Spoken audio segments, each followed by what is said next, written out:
আবারও ইসরায়েলি বিমানবন্দরে ভয়াবহ হামলা চালিয়েছে হুতি বিদ্রোহীরা। আরো বিস্তারিত জানিয়ে দিব। এদিকে দক্ষিণ লেবাননে ইসরায়েলের দফায় দফায় হামলা। এবার কাশ্মীরে বন্দুকযুদ্ধে ভারতীয় সেনা নিহত। এদিকে ইসরায়েলে ব্যালিস্টিক ক্ষেপণাস্ত্র ছুড়ল হুতিরা, আশ্রয়ে পালালো 10 লাখ বাসিন্দা। আরো জানিয়ে দিব, এবার ইরানে হামলা চালালে তেল আবিব ধ্বংসাত্মক জবাব পাবে, হুঁশিয়ারি আইআরজিসির। এদিকে গাজায় ইসরায়েলের হামলায় একদিনে 51 জন নিহত। এবার মস্কোয় ব্যাপক ড্রোন হামলা, বিমান চলাচল সাময়িক বন্ধ। এবং সর্বশেষে জানিয়ে দিব, এদিকে যুক্তরাষ্ট্রকে কঠোর হুঁশিয়ারি দিল ইরান। শুনছিলেন সংবাদ শিরোনাম, এখন বিস্তারিত। তবে তার আগে অনুরোধ থাকবে, এই ভিডিওতে একটি লাইক দিন এবং কমেন্টস করে জানিয়ে দিন আপনি কোন জেলা থেকে বা কোথায় থেকে আমাদের সাথে যুক্ত রয়েছেন। এবং সংবাদের সর্বশেষ গুরুত্বপূর্ণ আপডেট পেতে চ্যানেলটি সাবস্ক্রাইব করে আমাদের সঙ্গেই থাকুন। আবারও ইসরায়েলি বিমানবন্দরে ভয়াবহ হামলা চালিয়েছে হুতি বিদ্রোহীরা। ইয়েমেনি সশস্ত্র বাহিনী বৃহস্পতিবার তেল আবিবের বেন গুরিয়ন বিমানবন্দরে সফল ক্ষেপণাস্ত্র হামলার ঘোষণা দিয়েছে, যার ফলে সাময়িকভাবে বিমান চলাচল বন্ধ হয়ে গেছে। দখলকৃত অঞ্চল জুড়ে আতঙ্কের সৃষ্টি হয়েছে। ইয়েমেনি সশস্ত্র বাহিনীর মুখপাত্র ব্রিগেডিয়ার জেনারেল ইয়াহিয়া সারি নিশ্চিত করেছেন, একটি বিশেষ সামরিক অভিযানের অংশ হিসেবে বিমানবন্দরে একটি জুলফিকার ব্যালিস্টিক ক্ষেপণাস্ত্র নিক্ষেপ করা হয়েছে। তিনি বলেন, এই হামলা তার লক্ষ্য অর্জন করেছে। প্রায় 1 ঘন্টার জন্য বিমান চলাচল বন্ধ করে দেওয়া হয়েছে। লক্ষ লক্ষ বসতি স্থাপনাকারী আশ্রয় কেন্দ্রে পালিয়ে যেতে বাধ্য করা হয়েছে। তিনি আরো বলেন, গাজায় চলমান গণহত্যার সরাসরি প্রতিক্রিয়ায় এই অভিযান চালানো হয়েছে। ক্ষেপণাস্ত্র নিক্ষেপের পর অধিকৃত আল কুদসে বিমান হামলার সাইরেন শোনা গেছে। অন্যদিকে ইসরায়েলি মিডিয়া ইসরায়েলে একটি বড় বিস্ফোরণের খবর দিয়েছে। গণমাধ্যম সূত্রগুলো পরে নিশ্চিত করেছে যে হামলার কারণে বেন গুরিয়ন বিমানবন্দরে আকাশ সীমা সাময়িকভাবে বন্ধ করে দেওয়া হয়েছে।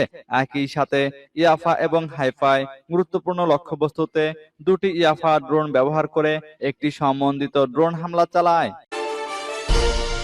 এদিকে দক্ষিণ লেবাননে ইসরায়েলের দফায় দফায় হামলা। দক্ষিণ লেবাননে ইসরায়েলি হামলার তীব্র নিন্দা জানিয়েছেন প্রধানমন্ত্রী নওয়াব সালাম। এছাড়া নভেম্বরে লেবাননের হিজবুল্লাহর সাথে সম্পাদিত যুদ্ধবিরতি মেনে চলতে ইসরায়েলের উপর চাপ সৃষ্টির জন্য আন্তর্জাতিক সম্প্রদায়ের প্রতি আহ্বান জানান তিনি। বৃহস্পতিবার প্রতিবেদনে এ খবর জানিয়েছে সংবাদ মাধ্যম আল জাজিরা। লেবাননের সরকারি জাতীয় সংবাদ সংস্থা জানিয়েছে, ইসরায়েলি সেনাবাহিনী নাবাতি গভর্নরেটের তৌল শহরের একটি ভবনে হামলা চালিয়েছে। সেনাবাহিনী এর আগে বাসিন্দাদের ওই ভবনের আশেপাশের এলাকা খালি করার জন্য সতর্ক করেছিল। ভবনটি হিজবুল্লাহ ব্যবহার করত বলে জানা গেছে। এদিকে লেবাননের সংবাদ মাধ্যমগুলো দেশটির দক্ষিণে অবস্থিত সৌজত, তুলিন, সাওয়ান্না এবং রিহান পর্বতমালা শহরেও ইসরায়েলি বাহিনীর বোমা বর্ষণের খবর দিয়েছে। এক বিবৃতিতে প্রধানমন্ত্রীর কার্যালয় জানায়, ইসরায়েলি হামলাগুলো এমন এক বিপজ্জনক সময়ে এসেছে যখন শনিবার লেবাননের দক্ষিণ অঞ্চলীয় জেলাগুলোতে পৌর নির্বাচন হওয়ার কথা রয়েছে। আবারও কাশ্মীরে বন্দুকযুদ্ধে ভারতীয় সেনা নিহত। জম্মু ও কাশ্মীরের কিশতওয়ারে বৃহস্পতিবার ভোরে বন্দুকযুদ্ধে একজন ভারতীয় সেনা নিহত হয়েছে। সামাজিক মাধ্যম এক্সে দেওয়া পোস্টে ভারতীয় সেনাবাহিনীর হোয়াইট নাইট কর্পস জানিয়েছে, বন্দুকযুদ্ধে আহত এক সৈনিক চিকিৎসাধীন অবস্থায় মারা গেছেন। পোস্টে বলা হয়, চলমান অভিযানের সময় ভয়াবহ বন্দুকযুদ্ধ অব্যাহত রয়েছে। আমাদের একজন বীর গুলি বিনিময়ে গুরুতর আহত হয়েছিলেন। সর্বোত্তম চিকিৎসা প্রচেষ্টা সত্ত্বেও তিনি মারা গেছেন। অভিযান চলছে। স্থানীয় সময় সকাল 8টা 59 এক পোস্টে জম্মু ও কাশ্মীর পুলিশের সাথে যৌথভাবে পরিচালিত অভিযান অপট্রাসির বিস্তারিত বিবরণ দেয় হোয়াইট নাইট কর্পস। তাদের দাবি, ওই এলাকায় 4 জন সন্ত্রাসী আটকা পড়ে আছে। প্রতিবেদন মতে 22 এপ্রিল পেহেলগামে হামলায় 26 জন নিহত হওয়ার পর এই অঞ্চলে সন্ত্রাস বিরোধী অভিযান জোরদার করা হয়েছে। সূত্র এনডিটিভির। এদিকে ইসরায়েলে ব্যালিস্টিক ক্ষেপণাস্ত্র ছুড়ল হুতিরা, আশ্রয়ে পালালো 10 লাখ বাসিন্দা। ফিলিস্তিনের গাজা উপত্যকায় ইসরায়েলি তাণ্ডবের প্রতিবাদে তেল আবিবে 2টি ব্যালিস্টিক ক্ষেপণাস্ত্র ছুড়েছে ইয়েমেনের হুতিরা। বৃহস্পতিবার এক প্রতিবেদনে টাইমস অফ ইসরায়েল এ খবর জানিয়েছে। প্রতিবেদন অনুসারে প্রথম ক্ষেপণাস্ত্রটির ফলে ভোর ৩টার দিকে তেল আবিব সহ মধ্য ইসরায়েলে সাইরেন বেজে ওঠে। এর ফলে প্রায় ১০ লাখ বাসিন্দা বোমা হামলার আশ্রয়স্থলে ছুটে যায়। হামলায় সরাসরি আহত বা ক্ষয়ক্ষতির কোনো খবর পাওয়া যায়নি। তবে প্রথম হামলার সময় আশ্রয় কেন্দ্রে ছুটে যাওয়ার সময় এক ব্যক্তি সামান্য আহত হন। ইসরায়েলি প্রতিরক্ষা বাহিনী দাবি করেছে তাদের বিমান প্রতিরক্ষা ব্যবস্থা সফলভাবে ক্ষেপণাস্ত্রটি প্রতিহত করেছে। এরপর দুপুরের কিছুক্ষণ আগে হুতিরা ইসরায়েলের দ্বিতীয় ক্ষেপণাস্ত্রটি ছোড়ে। এটিও ইসরায়েলি বাহিনী প্রতিহত করেছে বলে দাবি করেছে তারা।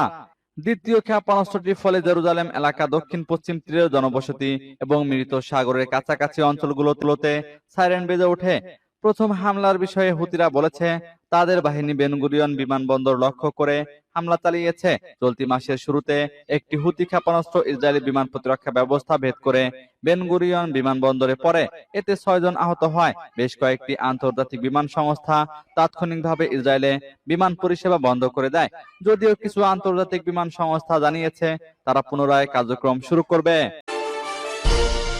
এবার ইরানে হামলা চালালে তেল আবিব ধ্বংসাত্মক জবাব পাবে, হুঁশিয়ারি আইআরজিসির। ইরানে যে কোনো ধরনের হামলা হলে ইসরায়েলকে ধ্বংসাত্মক জবাব দেওয়া হবে বলে সতর্ক করে দিয়েছে ইরানের আইআরজিসি। ২ দিন আগে ইরানের পারমাণবিক স্থাপনায় হামলা চালানোর বিষয়ে ইসরায়েলি পরিকল্পনা নিয়ে গণমাধ্যমে প্রতিবেদন প্রকাশ হওয়ার পর বৃহস্পতিবার ইরান থেকে এ কঠোর হুঁশিয়ারি এলো। আইআরজিসি মুখপাত্র জেনারেল আলী মোহাম্মদ নায়েনি ইসরায়েলি সরকারের উদ্দেশ্যে বলেন, যদি বিভ্রান্তিকর ইহুদিবাদী সরকার বোকামিপূর্ণ কাজ করে এবং আক্রমণ করে, তারা তাদের ক্ষুদ্র ভূগোলের মধ্যেই একটি ধ্বংসাত্মক এবং সিদ্ধান্তমূলক প্রতিক্রিয়া পাবে।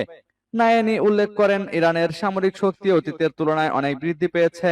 তিনি বলেন, আমরা বিগত বছরগুলোর তুলনায় বিভিন্ন দিক থেকে শক্তিশালী হয়েছি এবং আমাদের সামগ্রিক অগ্রগতি আশ্চর্যজনক। আইআরজিসি মুখপাত্র আরো বলেন, ইসরায়েলকে নিশ্চিহ্ন না করা পর্যন্ত বিশ্ব ও এই অঞ্চলে স্থিতিশীলতা ফিরে আসবে না। এদিকে গাজায় ইসরায়েলের হামলায় একদিনে আরো ৫১ জন ফিলিস্তিনি নিহত। গাজা উপত্যকায় ইসরায়েলের বিমান হামলায় একদিনে অন্তত ৫১ জন ফিলিস্তিনি নিহত হয়েছেন। বৃহস্পতিবার ভোর থেকে গাজা শহর ও উপত্যকার উত্তরে অনবরত বিমান হামলা চালালে এই মৃত্যুর ঘটনা ঘটে। এদিকে ইসরায়েল অবরোধ কিছুটা শিথিল করায় কিছু মানবিক ত্রাণ গাজায় প্রবেশ করেছে, তবে তা প্রয়োজনের তুলনায় খুবই সামান্য। এখনো গাজার উত্তর অঞ্চলে কোনো খাদ্য সহায়তা পৌঁছায়নি। সেখানে হাজার হাজার বেসামরিক মানুষ আটকে আছে, যাদের খাদ্য, পানি ও ওষুধের তীব্র সংকট চলছে। নিরাপত্তা পরিস্থিতি অনিশ্চিত থাকায় ত্রাণ সরবরাহকারীরা অনেক সময়েই সাহায্য পৌঁছাতে পারছেন না। জাতিসংঘ জানিয়েছে তারা প্রতিদিন অন্তত ৫০০টি খাদ্য বোঝাই ট্রাক গাজায় প্রবেশ করানোর আহ্বান জানিয়ে আসছে, কিন্তু অবরোধ ও ইসরায়েলি সামরিক নিষেধাজ্ঞার কারণে তা সম্ভব হচ্ছে না। এছাড়া লুটপাট ও বিমান হামলার আশঙ্কায় অনেক সাহায্য স্থবির হয়ে আছে।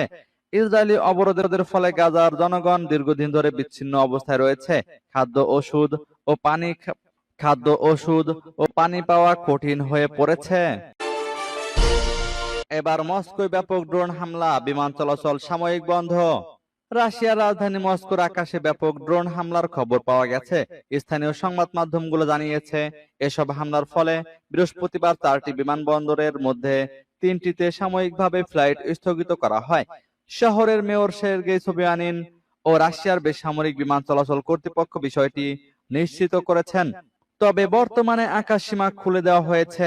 মস্কো টাইমসের প্রতিবেদন অনুসারে ফেডারেল এয়ার ট্রান্সপোর্ট এজেন্সির মুখপাত্র আর্টিয়ম কোরেনিয়াকো জানিয়েছেন, ডেমোদেদেভো এবং ঝুকোভস্কি বিমানবন্দরগুলো অভ্যন্তরীণ এবং বহির্গামী উভয় ধরনের ফ্লাইট বন্ধ করে দেওয়া হয়েছিল। এই হামলার একদিন আগেই শহরের দিকে আরো ২৭টি ড্রোন ছোড়া হয়েছিল উল্লেখ করে টেলিগ্রামের এক পোস্টে মেয়র সের্গেই সোবিয়ানিন জানান, গত রাত ১২টার পর থেকে মস্কোর দিকে ছুটে আসা ২৩টি ড্রোন ভূপাতিত করা হয়েছে।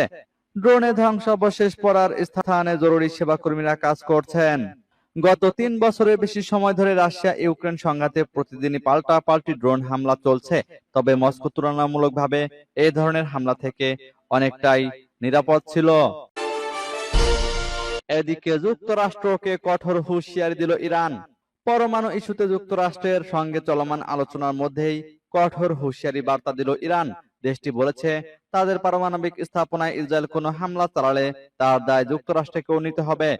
মঙ্গলবার সিএনএন এক প্রতিবেদনে নাম প্রকাশে অনিচ্ছুক মার্কিন কর্মকর্তাদের বরাত দিয়ে জানায়, চলমান আলোচনা সত্ত্বেও ইসরায়েল ইরানের পারমাণবিক স্থাপনাগুলোতে হামলার প্রস্তুতি নিচ্ছে।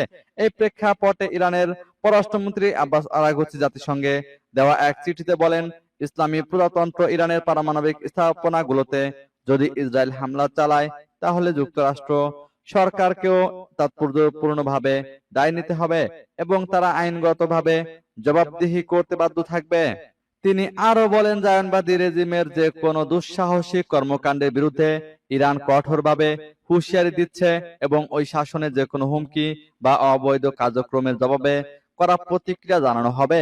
এই পারমাণবিক আলোচনা 12 এপ্রিল শুরু হয়েছিল, যা যুক্তরাষ্ট্র ও ইরানের মধ্যে 2018 সালে তৎকালীন মার্কিন প্রেসিডেন্ট ডোনাল্ড ট্রাম্পের আমলে ঐতিহাসিক পরমাণু চুক্তি থেকে যুক্তরাষ্ট্রের একতরফা সরে আসার পর দুই দেশের মধ্যে সর্বোচ্চ পর্যায়ের যোগাযোগ।